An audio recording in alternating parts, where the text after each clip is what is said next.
जी हाँ, एक और सुंदर विचार और उसे व्यक्त ज़रूर करूँगा। बड़ा आनंदित कर देने वाला विचार आया अभी और सत्य विचार था।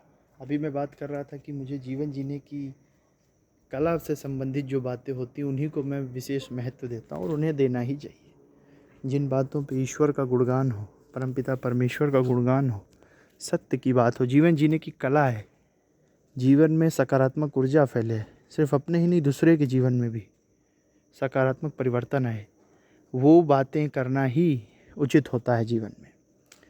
तो मैं अपने जीवन को पीछे देख रहा था कि मैं 22 वर्ष का हो चुका हूँ और कितनी बातें हमने की हैं जीवन में, कितने सुखद अनुभव, कितनी हंसी के पल, कितने आनंद के पल 22 वर्ष के जीवन में मैंने देख डाले। और अचंभित भी होते हैं, परमपिता परमेश्वर को धन्यवाद भी करते हैं कि मतलब ईश्वर आपने इतने सारे पल, मतलब कितने अनगिनत अनगिनत खुशी के पल, अनगिनत मतलब गिनती नहीं की जा सकती, कितनी खुशी के पल आए हैं, कितने प्रसन्नता के पल आए, कितनी शादियाँ, कितने फंक्शन, कितने परिवार वालों के साथ समय बिताया, कितनी इधर उधर की यात्राएं हुई हैं, कितनी बातें हुई हैं। और भी मैं बस 22 वर्ष का ही हूँ। मतलब ऐसा नहीं है कि मतलब कोई, अब मेरे बाबा को ही ले लीजिए आप, 90 वर्ष के आसपास की अवस्था उनकी हो चुकी है अब, 90 वर्ष। तो मतलब उनका अनुभव किस स्तर का होगा, मतलब कितनी बातें की होंगी। मैं अपने ही जीवन का उदाहरण देता हूँ, मैंने कितनी बातें कर डाली हैं अभी तक, जब से मेरा जन्म हुआ सन 2002 से।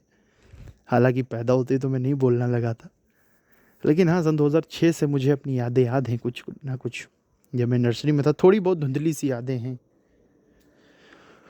तो मतलब कितनी बातें करी मैंने, कितने पल जिए मैंने। मतलब ये जब सोचते हैं तो भगवान का धन्यवाद बहुत करते हैं, बहुत धन्यवाद कि ईश्वर आपने मुझे इस लायक समझा, मनुष्य शरीर दिया आपने।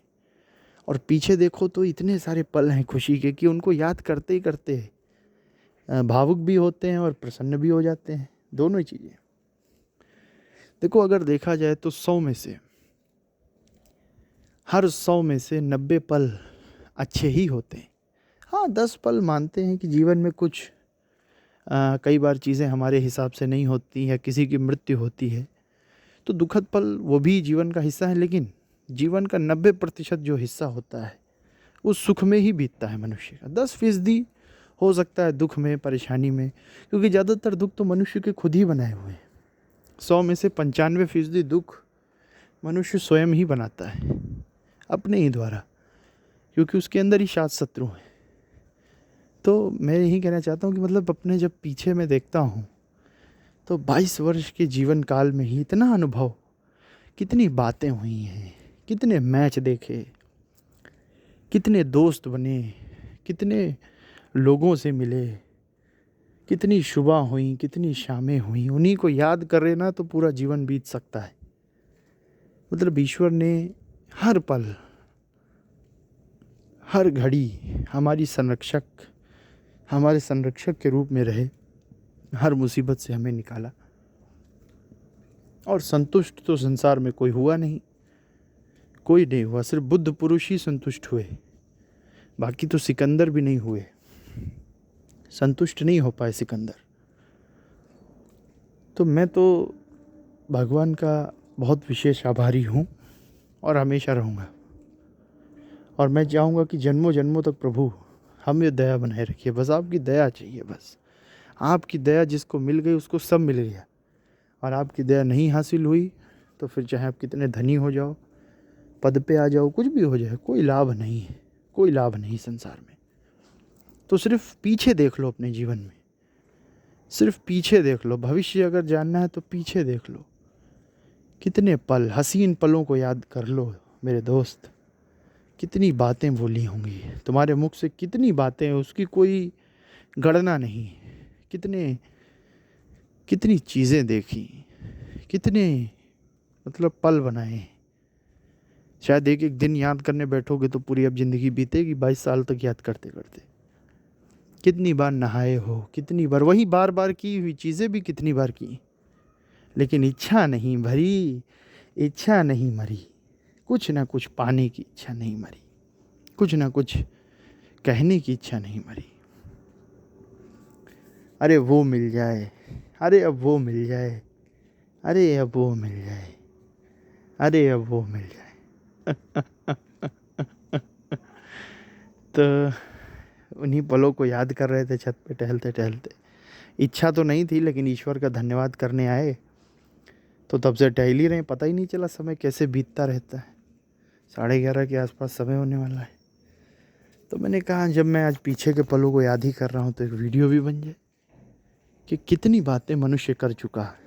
और मैंने तो 22 वर्ष का ही जीवन जिया, लोग तो 80-90 साल जीते हैं, उनकी जीवन की कितनी घटनाएं होती होंगी। तो इसलिए अपनी हर दिन ऐसे जियो और अपने अंदर से खुशियाँ निकालिए। देखो, समाज के अनुसार चलिए। सामाजिक मनुष्य एक सामाजिक प्राणी है, सुकरात जी ने कहा ये चीज़, अरस्तु जी ने। और अपने चरित्र अच्छा रखिए। मनुष्य का चरित्र ही उसका भाग्य है, इस बात का हमेशा हेराक्लिटस जी ने कितनी ऊंची बात कही। तो मैं भगवान का धन्यवाद करता हूँ, आभार व्यक्त करता हूँ। परमपिता परमेश्वर आपकी सदा ही जय जयकार हो। और पीछे देखो आशीष मिश्रा, बस पीछे देख लो और जी लो जो दिन तुम जीना चाहते हो, जी लो। इतने सुंदर पल बना लिए तूने, अब तो तेरा जीवन सफल हो गया मेरे दोस्त, तेरा जीवन सफल हो गया। आदर्श जीवन रहा है तेरा, आदर्श। तूने कभी किसी का बुरा नहीं चाहा, शाकाहारी रहा। और ये मैं इसलिए नहीं कह रहा हूँ कि तुम इससे उत्साहित हो जाओ, नहीं, तुम तो उत्साहित हो ही। जो दूसरे के अंदर उत्साह पैदा करता है उसको कोई हतोत्साहित करा ही नहीं जा सकता। जैसे दानवीर के घर में कभी धन की कमी नहीं हो सकती, दानवीर के घर में कभी धन कम नहीं पड़ सकता, और दूसरों को उत्साह करने वाला कभी हतोत्साहित नहीं हो सकता।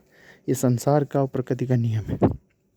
उसी प्रकार से एक आदर्श जीवन तुमने दिया, भगवान की शरण में रह के जिया। तुम्हारे माँ बाप पे ईश्वर की कृपा रही। देखो, पिता की कृपा तो तुम पे रही ही, लेकिन सबसे बड़ी चीज़ परम पिता की कृपा रही है, बिल्कुल रही है। तो तुम भाग्यवान हो। और वैसे तो भाग्यवान हर मनुष्य है, लेकिन तुम विशेष हो गए क्योंकि परम पिता का सीधा हाथ तुम्हारे सर पे आ गया। गुरु पूर्णिमा का जन्म हो गया, गज केसरी योग में जन्म हुआ। तो खुदा की द्वारा ही ये सब चीज़ें हासिल होती हैं। अभी मैं रज़ा मुराद साहब को भी सुन रहा था, राणा हमीर सिंह जी का भी मैंने इंटरव्यू सुना था, बड़ा अच्छा लगता है। तो मैं जीवन में भगवान का इतने पल भगवान ने दे दिए कि उनको याद करते ही करते पूरा लगता है जीवन बीतना चाहिए। लेकिन नहीं, आगे भी बहुत सुंदर पल बनाने हैं मेरे दोस्त। लेकिन पीछे के पलों को याद करो। कैसे ट्राली जब चलती थी ट्रैक्टर पे तो तुम कूदते थे उस ट्राली में। कौन सा पल है, कौन सा सुख है जो तुम्हें परमपिता ने नहीं दिया? कौन सा? लोग कितना तुमसे जले भी हैं तुम्हारे भाग्य को देख के। तू आशीष मिश्रा, तू ईश्वर का खास बंदा है। कोई कहे, कोई क्यों कहेगा? क्योंकि कहेगा तो वही जिस पे ईश्वर की दया होती। क्योंकि प्रतिभा देने वाला भी ईश्वर है और पुरस्कृत करने वाला भी ईश्वर है, याद रखना। दुख और दंड देने वाला राक्षस है और प्रतिभा दे के पुरस्कृत करने वाला ईश्वर है। तो उस ईश्वर के गुणगान करो। जय श्री राम, जय हनुमान जी महाराज। भोलेनाथ आपकी दया बस बनी रहे। जय हो पार्वती मैया, जय हो गुरुदेव बृहस्पति की, जय श्री गणेश भगवान, जय लक्ष्मी, जय हो। बहुत बहुत धन्यवाद, बहुत बहुत धन्यवाद, बहुत बहुत धन्यवाद परमपिता।